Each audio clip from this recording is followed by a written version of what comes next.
On July the 30th, Kate Bush was 21. A bustling, always active person, she was hard at work on her next album after 18 months of calculated success. A convent girl from Bexley in Kent, she'd been playing music with her brothers almost before she could walk. Her father, a doctor, had always been interested in their songs and their singing, and by age 16, Kate had already been spotted by EMI as potential talent.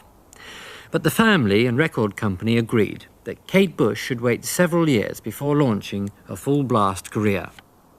A period of apprenticeship that gave her the stability to survive the star-making process. The first time you sang in public, do you remember that?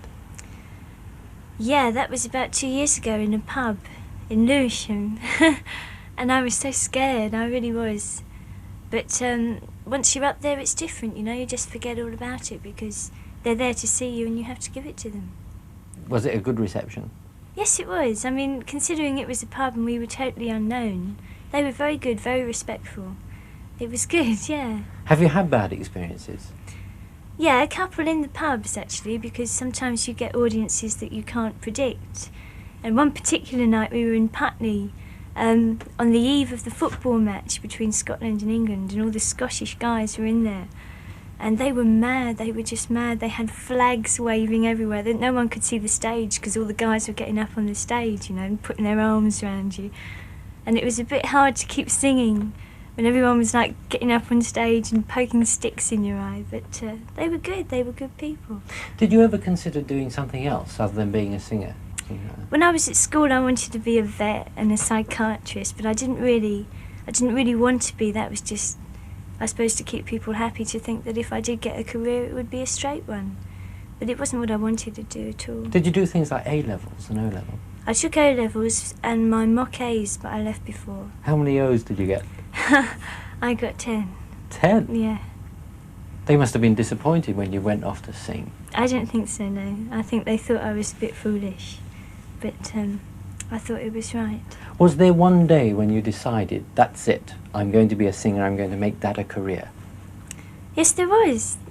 I didn't think there would have been, but one day I was with a friend in a park and I just knew that was what I wanted to do. I had to leave school and I had to do it. And I'm very glad I did. In early January this year, Kate Bush had never performed before an important live audience. She had several successful singles to her name, a couple of albums in the charts, a string of TV appearances, but in a sense she was a media singer. When she took the decision to go on tour, no one doubted how important it could prove to her career. Because most live artists make their mistakes either in private or before a very small audience. Tonight, here at the Liverpool Empire, Kate Bush starts at the top, before several thousand. She can't afford to fail. We're all alone on the stage tonight. The planning started in earnest 3 months ago. A series of corridor discussions led to phone calls and then a production meeting. Time, space and even furniture can never be found, and most of the early and therefore important decisions were taken where people just ended up, sometimes in the back room of a friend of a friend. Has anyone spoken to Musicians Union about this? Or PRS? No, the MU. Did anybody mention it to the MU? No. Not specifically, no. Because I have had instances before with people using tapes where the MU have picked up on it. You've re-recorded the backtrack with the band. Yeah, but We are re-recording it. There's no agency for tour personnel. It's who you know, and more important, who's available. Altogether, the tour would employ 40 people. While the production team was still coming together, Kate Bush was working on her dancing.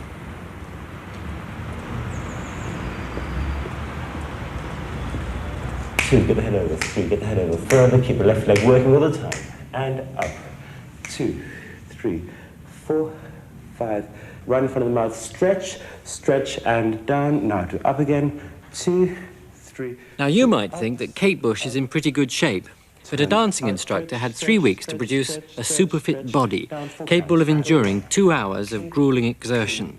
4, and side out. 2, change in, and 1. A doctor's daughter, not yet 21, with all the pressures of a £200,000 tour on her shoulders, selecting and rejecting the best advice she could find and buy. And centre, and out. Okay. One of our problems is that Kate is dancing better and better. I mean, I'm teaching her, and she's working. It's incredible how far she's got. I wouldn't have thought it was possible. And the problem now is that she's getting so good at dancing that it's going to be hard to keep her from dancing so that she can sing properly. I mean, it would be fantastic if we could put the whole show on a recorder, and then she could mime it and then dance. We can't do that. She's got to sing it. So we've got to fit the dancing to the singing. What, you mean she'd be out of breath? Oh yeah, I mean, she couldn't dance the way she could dance possibly and sing at the same time. So somehow we've got to work it out so that it all fits in properly. The broader ideas were usually Kate's, the choreography often a case of trial and error, with Anthony Van Last cutting back on her more enthusiastic contortions. Nearly every day meant shaping another song or perfecting the one they'd started yesterday. You do that too. Yeah. It's important that the visuals are just emphasising the music, because it's not a dance show, it's a music show that's being illustrated with movement, and it's important that they both complement each other. And I'm not a dancer, I'm just learning to dance, and what I can do, I'll try and put across in the show, but I'm not a dancer. I just love dancing, and I want to be able to learn as much as I can.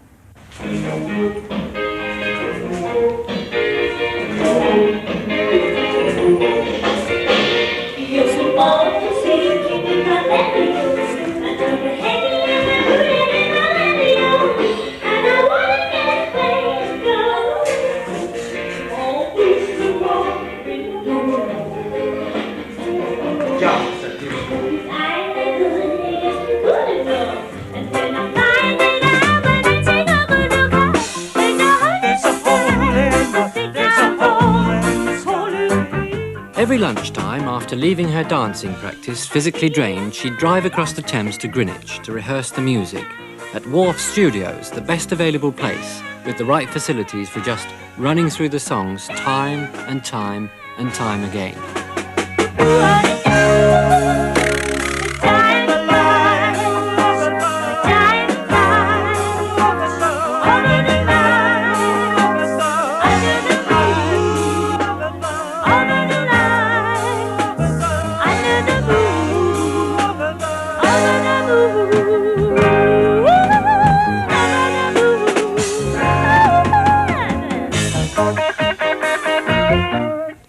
However many times they'd tried it before, they still kept going until it was perfect every time. Whereas with the dancing, she was still uncertain and happy to listen, with the music, Kate Bush knew exactly what she wanted. A tight, punchy sound, if anything, better than the record. We're not just reproducing the albums here, when you're a band, you have your own identity, and if you're just reproducing albums, there's not much point in having a band, you might as well just play the album. Does she ever lose her temper with you? No, do you ever lose your temper with it? Lose my temper? No. Come on, let's get on with it.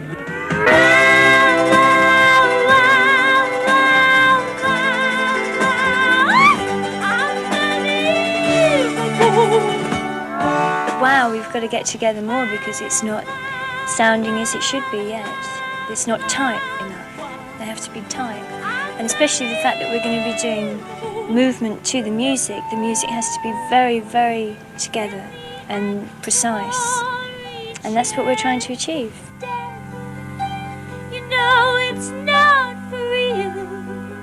He just holds his breath. I think the main reason why they listen to me is because I'm paying the wages and it's my music. And I think they have enough respect for me, I hope, not to turn around and say, you don't know what you're talking about. How much like the record will your music finally be in the concert? That is a problem, because obviously the albums have been very carefully produced and you've got mixed levels and everything. And for live work, to a certain extent, we couldn't do it exactly as the album is, even if we wanted to, because it wouldn't come across in a strong way. For a live performance, you have to be aware of the fact that making things more obvious so as people can hear them, trying to possibly make songs quicker.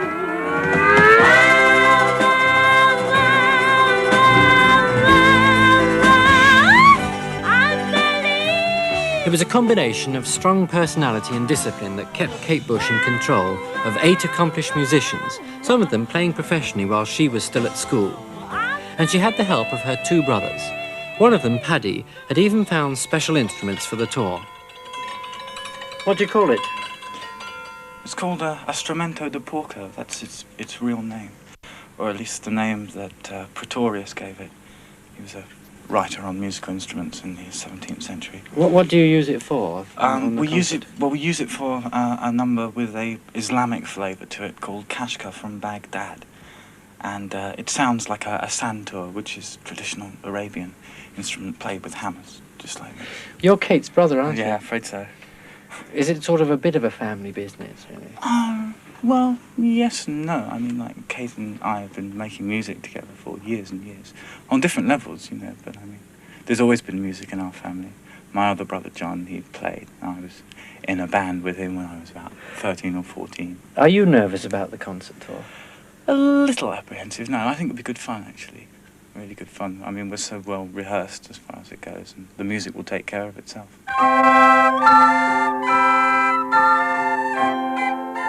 By early March, the whole team moved out to Shepperton for more space and practice. The music was finally how she wanted it, but the other details had yet to click. Some of the equipment had proven unsuitable, and more still had to be ordered, often costing thousands of pounds. And above all, one major problem had yet to be solved. She wouldn't be able to dance and sing and hold a microphone at the same time. An entirely new vocal sound system would have to be developed. How complicated has the sound been for the tour? Very complicated, actually. We've had quite a few problems to work on. Mainly the making up of Kate herself, from the dance point of view. How have you solved that? With a very small microphone. A small mic on a boom arm. It's going to be used from the side of her head. Half a dozen complete outfits were in their final stages, every single one capable of being changed quickly between songs. Yeah, right. And I think without actually having cobwebs all over you, I think this is the nearest you're going to get to cobwebs without it. Beautiful. And for the dancers... With 3 weeks to go, Kate Bush was more like an executive than a singer, making a series of decisions almost every hour. Every detail, every colour, every texture, she helped to decide. Even the choice of the crew food was partly influenced by her and produced by her other brother, John. Well, we've got nothing really difficult, but there are a lot of vegetarians involved, about 16. And my wife's been cooking for the last few days. And it's working out really well. Everybody likes it. It's all going very fast. It's almost a vegetarian tour, isn't it? Yeah, you could say that, yes. Yeah, well, it's good food because it lets people carry on working afterwards. They're not walking around really laid out with an enormous great meat meal.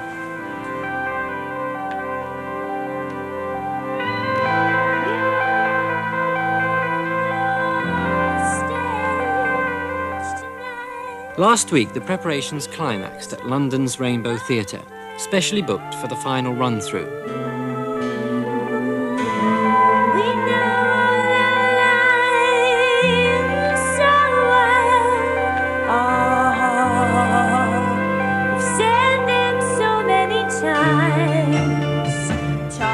In conditions of surprising secrecy, the last wrinkles were gradually ironed out. After 2.5 months of intense hard work, everyone, including Kate herself, was holding up well. By then, the entire tour, finishing with 4 nights at the Palladium, had been sold out. You say we're fantastic, but still we don't have the room.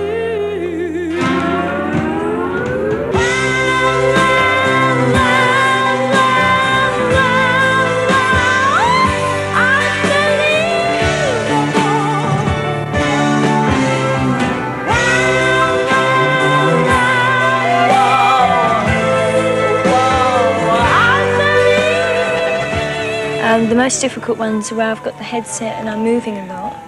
It's an amazing feeling of freedom because, like, there's nothing in your hands yet you can hear your voice being projected miles away. It's incredible, but it's not quite in its full design yet. There are just a few things that are wrong with it, and it's not always right in front of my mouth, but we're getting that scene too.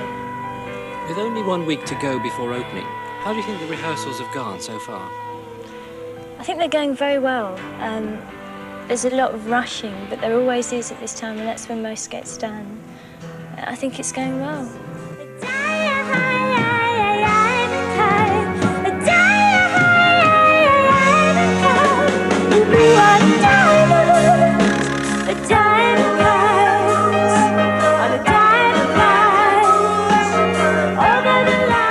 The plan was for a fully integrated dancing, singing, clowning, conjuring, acting, poetical effects show, throwing everything in and just hoping it would hold together.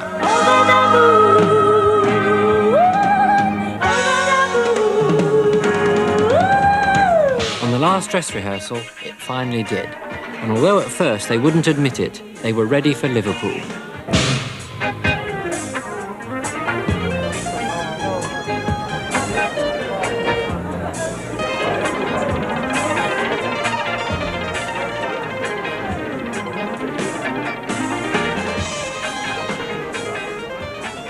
There'll never be another night quite like the first Kate Bush show at the Liverpool Empire. Even parts of the audience were nervous, wondering if the young lady with brittle voice had brittle nerves as well. But her manager, Hilary Walker, was carefully hiding any fears she had.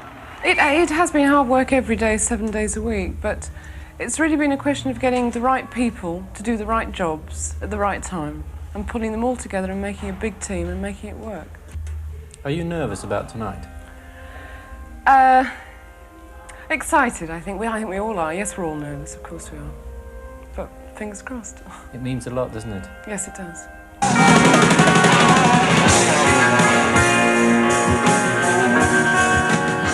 After just one song, we knew. She was a sensation. Her reputation was safe, and more. Kate Bush was thoroughly enjoying herself during the greatest test of her life.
From Nationwide Supply. Oh, bless you. You really happy tonight? Did you enjoy the show? Oh, it was lovely. Did you? You really happy?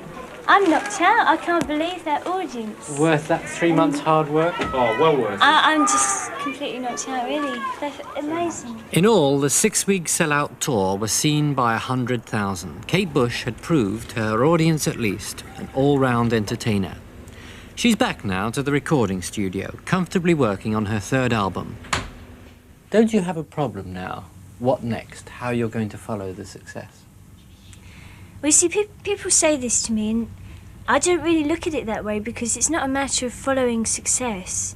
It's things have happened, you've done them in the past, and you see things wrong in them, and you want to go on and you want to do them right. And I think that's all it is, you know. It's just the desire to want to keep doing things better. And I don't really see it as following a great success, because if I did, I'd get really paranoid, and I probably wouldn't be able to do a thing. I'd be so worried about doing something better than that, whereas you're just in the present moment and you're doing what you're doing. Are you likely to change your style completely, suddenly? I don't know. I'd quite like to, in a way, because I think change is a very important thing on any level. And I do want to change, not only as a person, but as a musician. And I think it's starting to happen a little, just slightly different. What's the most satisfying thing you do, then? The most satisfying thing? I guess when you've actually written the song and you think about what's going to happen to it in the future, the fact that it maybe will have strings on it and voices. And Who do you first play it to? well, it always used to be my father. When I lived at home, the first thing I'd do was grab him out of his chair and say, listen to this, and I'd put him down and play him all this rubbish. But now I think it's probably either John Kelly, my engineer, or one of my brothers, and still my father, now and again. It's always got to be someone that I know their judgment is good, people I trust. And if they said it was rubbish? If they said it was rubbish, I'd think about it, but if I didn't think it was rubbish, then I'd still carry on with it. You have to believe in yourself. You can't just accept what other people say all the time, otherwise you become them and not yourself. Do you ever worry that your confidence might go? It goes. Yes, it goes a lot. And you sit there and think, I shouldn't, oh, where's my purpose? I'm nothing. And then something will happen that will just make you see that you're just a tiny little thing just trying to do your best, and that's all you can do, so that's cool. Are you ambitious? I think I must be. I don't think I want to be ambitious, but I must be to want to put up with all this to carry on. You're now just over 21, and you've made it. What is there left to do now? Everything. Yeah. I haven't really begun yet. I've begun on one level, but then that's all gone now, so you begin again. Is there ever a chance that you might give up, get married, settle down, be an ordinary mother, say? Obviously there is a chance because I'm a human, and humans are very unpredictable. But I don't know, I don't see that happening to me, not for a while. I've got so much to do, and I think freedom is important to be able to do all those things. What will Kate Bush be like at 31? Any idea? I don't know, probably a few more lines. I hope they're happy ones. And a few more songs? Yeah, I hope so. That's what I want to do, that's what I'm here for.